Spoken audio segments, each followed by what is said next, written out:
Hi, welcome to another episode of Hot Takes. A 3-year-old boy who was thrown into a crocodile pit at Johnson's of Old Hurst is now thankfully stable. It sounds like an absolute horror show.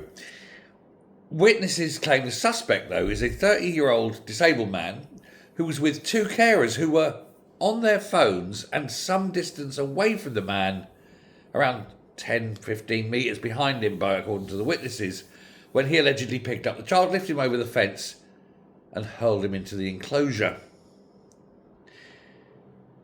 The boy suffered shattered arm and pelvis. He was bitten at least once by the crocodile, but thankfully, very brave, the owner of the zoo dived into the crocodile pit, lifted him out, undoubtedly saving his life. What happened next, I think, needs a full inquiry. And I think certainly people need to lose their job. Because, according to the witnesses, as soon as it happened, the carers panicked. Now, how can we put this? A source close to the events said that the two carers basically grabbed this guy and started marching him out of the park. They tried to get him into a car and drive him away, and it was only members of staff at this animal place that basically stopped them and held them there until the police arrived. Otherwise, there would have just been a getaway. And the reason is that the staff had panicked. This guy, by all accounts, he's not going to face trial. He is mentally, off his Fruit Loops, if you know what I mean. He's just not there. This is a man that needed close supervision at all time, and instead the two people who were paid to look after him sodded off, were on their phones, probably scrolling, looking at pictures, not paying attention.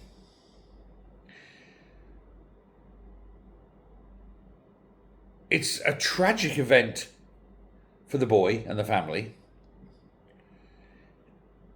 And to be honest, if this guy is as mentally out there as he is, you cannot blame him if he's psychotic or there's damage or anything like that.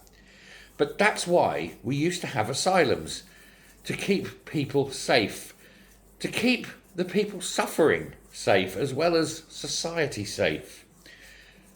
And if you are going to take someone out for a little away day that may help them, who knows, you certainly don't let them wander around on their own while you're 15 metres away scrolling through your phone. So we have to ask, who is guilty here? Was it this man who actually threw the child? Or was it the so-called carers, who obviously not caring, who had oversight of this guy, who failed? Well, I think it's obvious it's got to be the carers, hasn't it? And I think the family now need to sue those two carers and sue them hard. Make sure you take everything from them, because they very nearly took everything from that family. You know, there's got to be more serious assessments about allowing people with severe mental problems out. I'm not saying we lock them up in some Victorian horror show type asylums. But on the other hand, we cannot have dangerous people wandering around throwing children to crocodiles. Now, I don't know what perhaps the answer is, but certainly suing these carers would concentrate the minds of carers and care facilities everywhere. Now, police did turn up eventually, thankfully. They did arrest the suspect on suspicion of attempted murder, but he was basically bailed within hours because he was effectively unfit to even be questioned, let alone unfit to stand trial. There were psychiatrists there, and they assessed and said, no, this is... You know, this guy is how's the word? I can't remember the word is.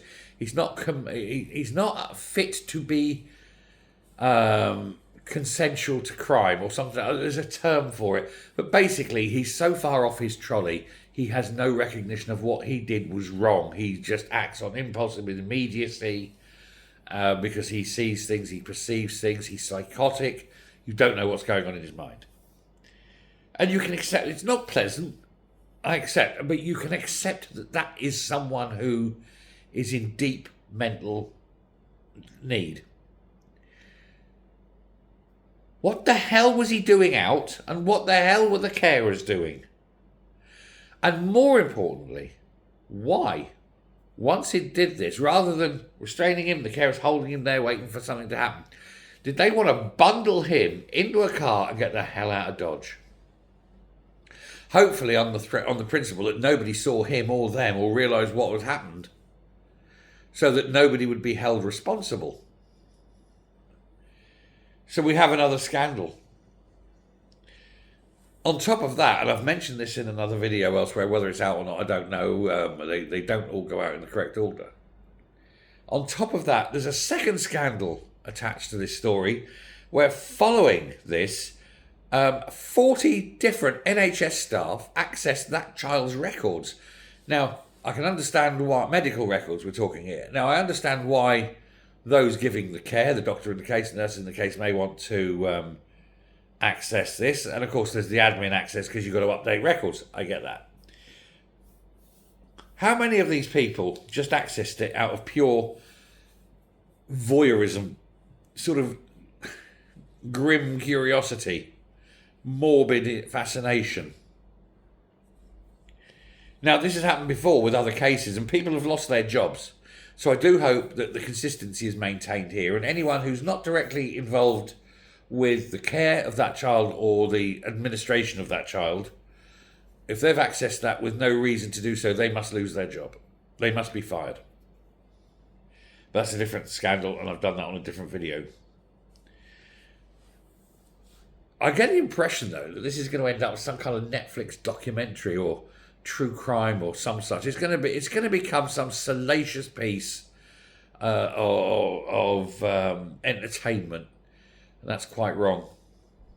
But those two carers need to be fully investigated, fired, prosecuted, and possibly even tried. Have they committed a crime by doing what they're doing? Has their negligence resulted in that? It's horrific. Let me know what you think. Thanks very much. Goodbye.